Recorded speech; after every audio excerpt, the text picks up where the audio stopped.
예레미야 33장 14절부터 16절까지 제가 봉독하겠습니다. 여호와의 말씀이니라. 보라, 내가 이스라엘 집과 유대 집에 대하여 일러준 선한 말을 성취할 날이 이르리라.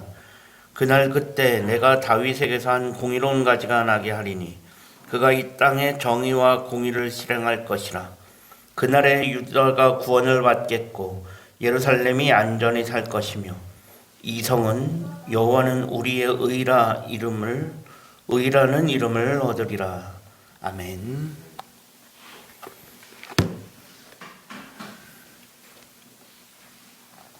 오늘도 강림절 첫 번주일 교회에서 그리고 가정에서 예배하는 모든 성도들 위해 하나님의 크신 은혜가 함께 하시기를 간절히 축원합니다. 강림절은 예수 그리스도의 오심을 기다리는 절기이면서 교회력으로 새로운 한 해가 시작되었다는 것을 의미합니다. 우리가 쓰는 달력으로는 한 달 정도 남았지만 교회력으로는 이미 새로운 해가 시작되었습니다. 우리가 이 강림절 예수 그리스도 오심을 기다리면서 다시 오실 예수 그리스도를 기다리며 또한 남아있는 올 한 해를 우리가 하나님의 은혜 가운데 잘 마무리할 수 있었으면 좋겠습니다. 오늘은 예레미야 말씀입니다. 예레미야는 이스라엘의 마지막 때 나라가 망해가던 시절 그때 활동했던 대표적인 선지자 중 한 명입니다. 우리가 가진 성경에 구약 성경에 예언서가 총 17권이 있는데 그 중에 양이 가장 많은 것이 이사야하고 예레미야입니다. 그만큼 예레미야 선지자가 오랫동안 활동했다는 것이고 예레미야가 전한 말씀이 상당히 많다는 것을 의미합니다. 예레미야는 남유다가 망해가는 과정, 즉 요시야 왕 때부터 시드기야 왕 때까지 총 5명의 왕에 걸쳐서 남유다가 바벨론에 망해가는 그 과정을 그대로 지켜보았던 선지자입니다. 그래서 예레미야서에는 요시야 왕 때부터 남유다가 망할 때까지 그리고 나라가 망한 이후까지 모든 이야기가 예레미야서에 다 들어있습니다. 그래서 예레미야서에는 예레미야 선지자가 전한 예언의 말씀과 함께 당시 역사적인 기록도 같이 들어있습니다.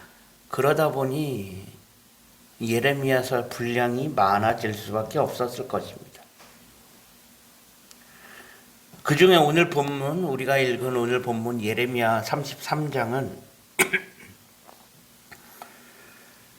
시드기야 왕 때, 시드기야 왕은 남유다의 마지막 왕입니다. 남유다의 마지막 왕이 시드기야 왕인데 시드기야 왕 10년쯤, 즉 바벨론에 의해 남유다가 거의 망하기 직전, 예루살렘이 완전히 함락되기 직전에 예레미야 선지자가 선포한 말씀이 바로 오늘 본문이라는 것입니다.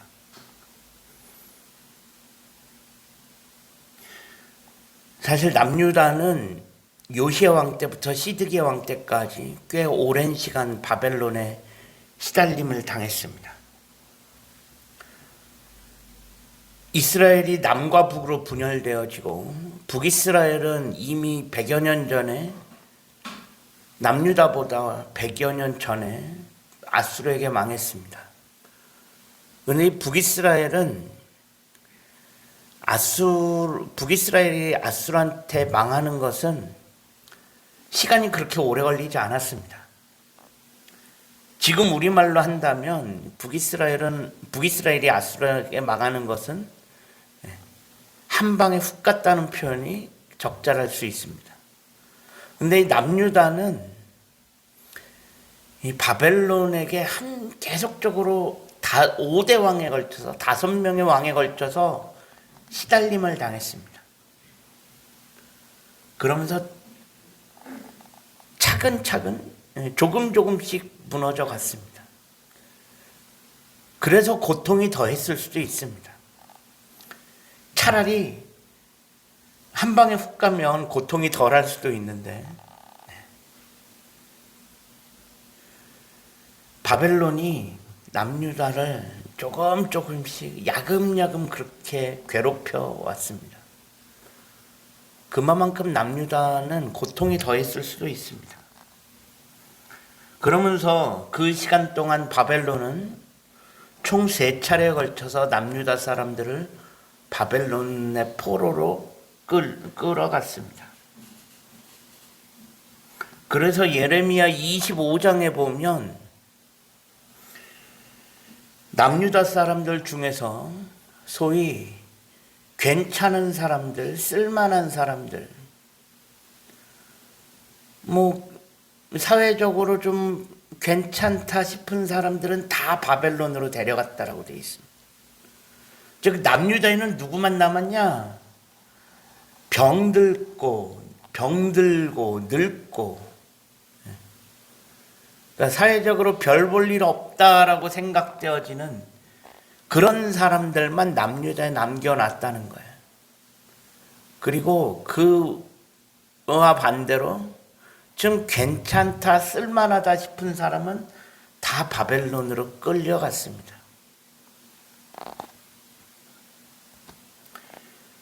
이 말씀은 뭐냐? 예루살렘에 아무 희망이 남아있지 않다는 것을 의미합니다. 그래도 사람들이 웬만큼 좀 남아있어야, 또 힘을 좀 쓸만한 사람들이 좀 남아있어야 소위 후위를 도모할 수가 있을 텐데, 남유다에 남아있는 사람들은 뭐예요? 다 병들고 늙고 이런 사람들만 남아있으니 나라가 망한 이후에도 남유다가 할 수 있는 게 없었다는 거예요. 예루살렘에 남아있는 사람들은 수적으로도 부족하고 이들이 나중을 기약하면서 뭔가를 해낼 수가 없었다는 것입니다. 그만큼 바벨론은 조금씩 하지만 아주 철저하게, 아주 비참하게 남유다를 짓밟았습니다. 이렇게 남유다 사람들이 바벨론으로 끌려가기 시작하면서 자연스럽게 이 사람들은 무슨 생각을 했을까요? 바벨론으로 끌려간 사람들, 이 사람들은 당연히 우리는 언제 우리 고향으로 돌아갈 수 있을까? 언제나 돼야 우리의 고향 땅 예루살렘으로 다시 돌아갈까? 그런 생각을 하면서 하루하루를 보냈을 것입니다. 그리고 남유다에 남아있는 사람들도 마찬가지예요. 왜? 우리 힘으로는 할 수 있는 게 아무것도 없으니 결국은 뭐예요? 후위를 도모하기 위하면 뭔가 우리가 하려면 뭐예요? 바벨론에 끌려간 사람들이 빨리 돌아와야 돼요. 그러니 남유다에 남아있는 사람들도 바벨론으로 끌려간 사람들도 결국은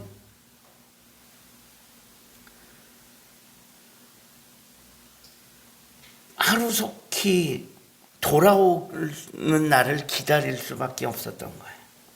그게 그들이 가진 유일한 희망입니다. 빨리 돌아가면 좋겠다. 남유다 사람들이 바벨론으로 끌려가는데 거기서 살고 싶은 사람이 누가 있겠습니까? 이방 땅에 끌려갔다. 이건 남유다 사람으로서 뭐예요? 자존심이 상하는 일이거든요. 이 유대인들은 뭐예요? 이방인들 사람 취급도 하지 않았고 그렇게 여기까지 지내왔는데 사실 이방 땅에 그것도 포로로 끌려갔어요. 나라가 망해가면서 포로로 끌려갔어요. 그걸 만족해하고 그 땅에서 살고 싶은 사람이 있겠습니까? 당연히 하루라도 빨리 돌아가고 싶겠죠. 그런데 이때 예레미야 선지자가 무슨 예언을 하냐? 바벨론에 끌려간 사람들에게 예레미야 선지자가 편지를 보냅니다. 그러면서 하나님의 말씀을 전합니다. 그 내용이 뭐냐? 예레미야 29장에 담겨 있는데 예레미야 선지자가 바벨론에 포로로 끌려간 사람들에게 전해준 하나님의 말씀은 너희는 돌아올 생각하지 말고 그냥 그 땅에서 바벨론 땅에서 터잡고 정착하고 살라는 거예요. 거기서 농사 짓고 거기서 자녀 낳고 그냥 거기서 죽치고 살라는 거예요. 몇 년 동안? 70년 동안. 이 말은 뭐냐면 70년 동안 너희는 못 돌아온다는 거예요. 생각해 보세요. 이 말씀은 뭐예요? 우리는 언제나 고향 땅으로 돌아갈 수 있을까? 하루하루 손가락 봐가면서 살아가는 그 사람들에게 뭐예요? 청천벽력과도 같은 말씀입니다. 세상에. 하루라도 빨리 돌아갔으면 좋겠는데 우리 보고 여기서 70년을 살라니 이게 무슨 억장이 무너지는 소린가 싶을 것입니다. 바벨론에 끌려온 것도 억울해 죽겠는데 여기서 자리 잡고 70년을 살라니 이 남유다 바벨론에 포로로 끌려온 사람들이 이 말씀을 받아들일 수 있겠습니까? 이들은 이 말씀을 도저히 받아들일 수 없었을 것입니다. 그리고 70년 동안 70년을 살아라. 70년이 지나야 너희는 고향으로 돌아올 거다. 라고 하는데 이 70년이 지나면 이건 무슨 말이냐? 바벨론의 포로로 끌려간 사람들은 대부분 바벨론에서 다 죽는다는 거예요. 70년이 지나면 이 사람들은 70년이 지나면서 바벨론에서 거의 다 죽겠지요. 얼마나 살아남겠습니까? 이 말씀은 뭐냐면 곧 너희는 고향 땅에 못 돌아오고 바벨론에서 다 죽는다는 이야기입니다. 그럼 예루살렘에 돌아오는 건 누구예요? 그 다음 세대들이에요. 다음 세대들, 즉 바벨론에서 태어난 사람들. 남유다에서 바벨론으로 건너간 포로로 끌려간 사람들은 바벨론에서 다 죽고 바벨론에서 태어난 사람들만이 고향 땅으로 돌아온다는 거예요. 요즘 말로 말하면 교포들만 돌아온다는 거예요. 외국으로 이민을 갔는데 이민 간 당사자들은 거기서 다 죽고 그 땅에서 태어난 사람들만 다시 돌아온다는 거죠.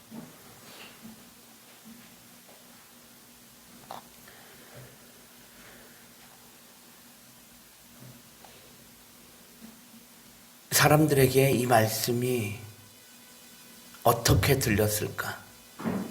사람들이 이 말씀을 아멘 하면서 알겠습니다. 감사합니다. 이것이 하나님의 말씀이군요. 그럼 순종해야죠. 이렇게 받아들일 수 있었을까요? 아니요. 그럴 수 없었어요. 사람들이 무슨 그런 이야기를 하냐? 말도 안 되는 소리 하지 마라. 어떻게 하나님이 그런 말씀만 하실 수가 있냐? 그걸 지금 우리 보고 믿으라는 거냐? 어떻게 선지자라는 사람이 이런 말도 안 되는 이야기를 할 수 있느냐? 사람들이 따지기 시작했습니다. 우리는 도저히 그 말씀을 받아들일 수 없다. 따지기 시작했습니다. 그래서 급기야 예레미야를 우리는 당신을 선지자로 인정할 수 없다.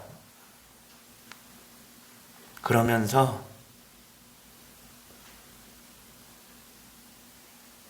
예루살렘에 있는 예레미야를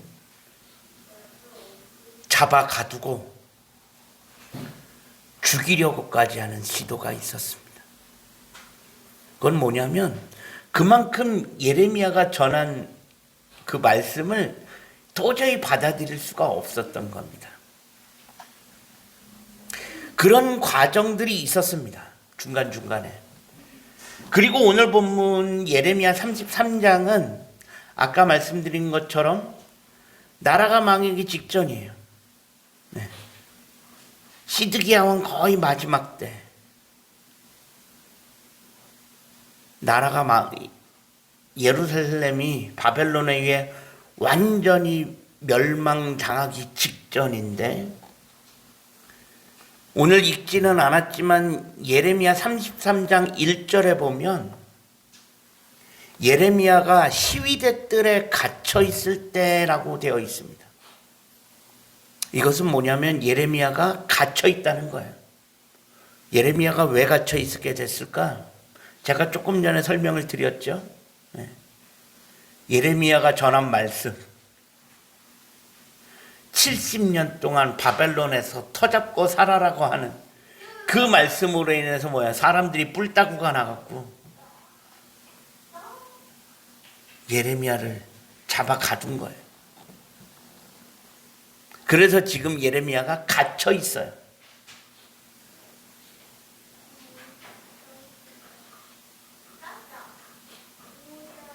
예레미야가 그렇게 시위대들에 갇혀 있었을 때 예레미야는 거의 마지막으로 사람들에게 마지막 예언의 말씀을 전합니다. 그것이 오늘 우리가 읽은 예레미야 33장 13절부터 14절부터 16절의 말씀입니다. 이것은 예레미야 33장 전체 말씀 중에 가장 핵심만 잘라서 읽은 것입니다. 이게 거의 나라 망하기 직전에 예레미야 선지자가 거의 마지막으로 남긴 예언과 같습니다. 근데 어떻게 예언 마지막 말씀인데 예레미야 33장에 있냐? 그럼 나머지 뒤에는 뭐냐? 중요한 건 예레미야서가 1장부터 44장까지 있는데 이게 순서대로 시간 순서대로 기록되어 있지 않아요. 뒤죽박죽 섞여 있어요. 예레미야 33장은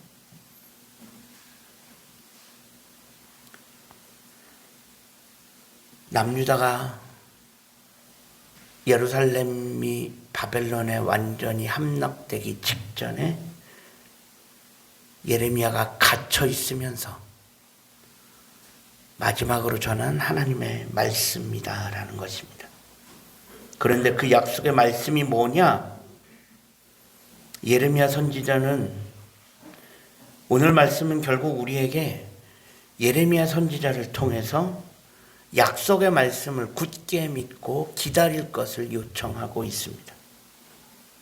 그 약속이 뭐냐? 그것이 오늘 본문 14절과 15절에 담겨져 있습니다. 14절과 15절을 읽어드리겠습니다. 여호와의 말씀이니라. 보라, 내가 이스라엘 집과 유대 집에 대하여 일러준 선한 말을 성취할 날이 이르리라. 그날 그때 내가 다윗에게서 한 공의로운 가지가 나게 하리니 그가 이 땅의 정의와 공의를 실행할 것이라. 보라, 내가 이스라엘 집과 유다 집에 대하여 일러준 선한 말을 성취할 날. 그날이 어떤 날이냐? 선한 말이 성취되어지는 날이 어떤 날이냐? 그 뒤에 이어지는데 다윗에게서 한 공의로운 가지가 나서 이 땅의 정의와 공의를 실행하게 되는 날, 그날이라는 것입니다. 이스라엘 집과 유다 집은 북이스라엘과 남유다를 의미하겠죠. 북이스라엘은 이미 아수르에 망했습니다. 그리고 남유다는 바벨론에 망하기 직전입니다. 북이스라엘이고 남유다고 할 것 없이 지금 둘 다 말할 수 없는 시련과 고초를 겪고 있습니다. 물론 이런 상황들은 이스라엘 자신들이 자초한 상황입니다. 계속되어지는 우상숭배와 불순종으로 인하여 나라가 망하게 되고, 그것도 이방 나라에 망하게 되는 이런 말도 안 되는 상황에 이르게 되었습니다. 하지만 그 가운데서도 예레미야 선지자는 흔들리지 않고 충실하게 하나님의 말씀을 전하고 있었습니다. 사람들이 인정하지 않았고 거부했고 급기야는 이스라엘을 잡아 가두기까지 했지만, 그럼에도 예레미야는 흔들리지 않고 꿋꿋하게 하나님의 말씀을 전하였습니다. 망국의 과정 속에서 예레미야를 통해 주어지는 하나님의 말씀이 우리에게 보여주는 것은 바로 약속에 충실하신 하나님입니다. 약속에 충실하신 하나님.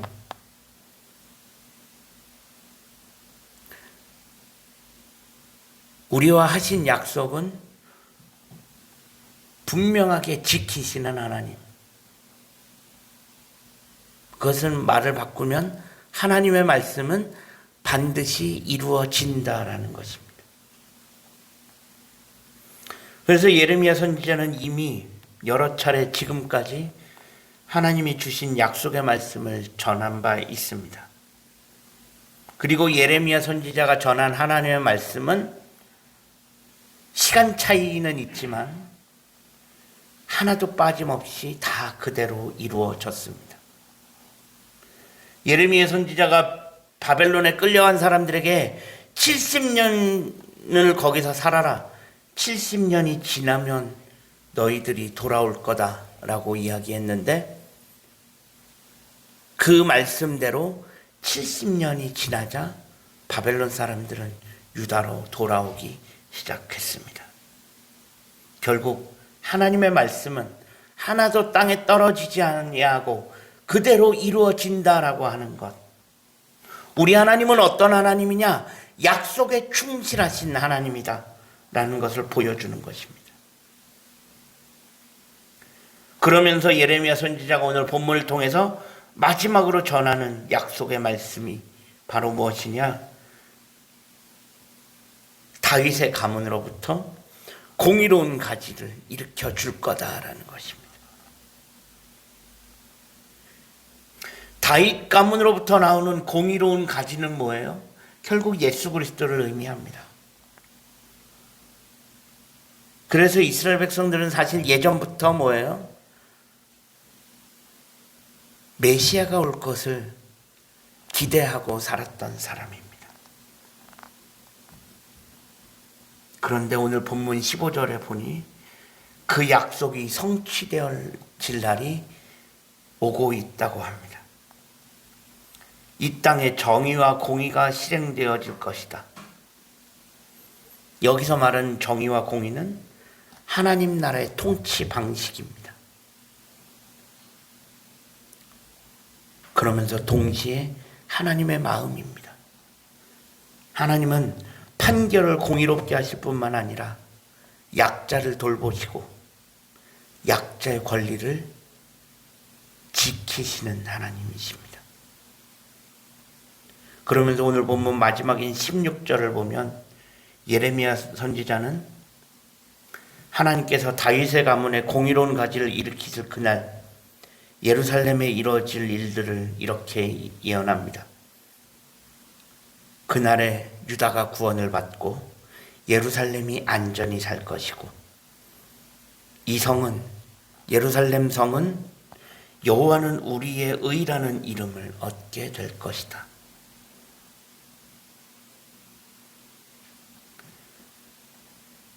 즉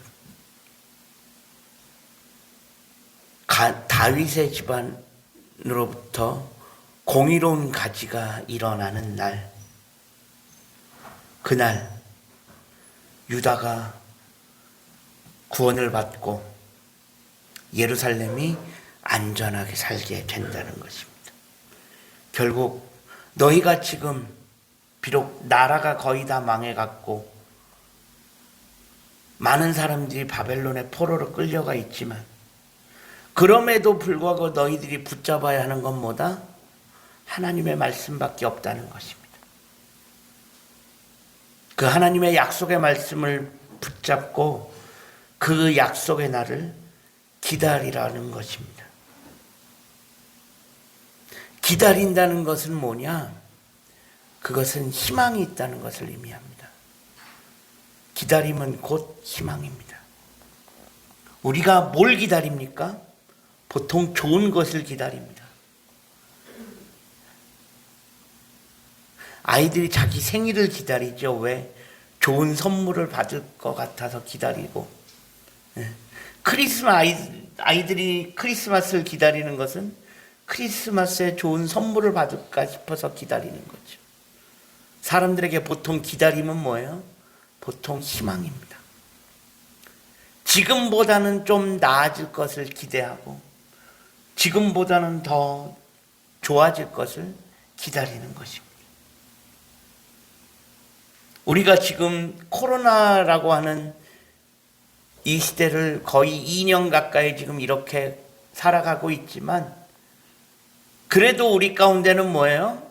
그래, 코로나가 끝나고 예전과 같이 우리의 삶이 회복되어지는 날이 있겠지. 그때를 기다리면서 이렇게 하루하루 살아가는 것입니다. 그래서 기다리는 것은 곧 희망이 있다라는 것입니다. 그런데 우리가 살아가는 삶이 사실 우리 마음 같지 않을 때가 더 많지요. 우리가 이 땅을 살아가지만 우리의 삶이 내 마음 같지 않을 때가 너무 많아요. 내가 예상한 것과는 정반대로 흘러갈 때가 오히려 더 많다는 거예요. 우리가 살아가는 세상은 선과 악이 공존하고 희망과 절망이 공존하고 빛과 어둠이 공존하는 세상입니다. 근데 사실 단순히 공존하는 것이 아니라 때로는 선보다 악이 더 많아 보이고 선보다 악이 더 판치는 것 같고 우리의 삶의 희망보다는 절망의 때가 더 많을 때가 있어 보입니다. 그러다 보니 이 땅에서 하루하루 살아가는 것이 그렇게 쉽지 않을 수 있습니다.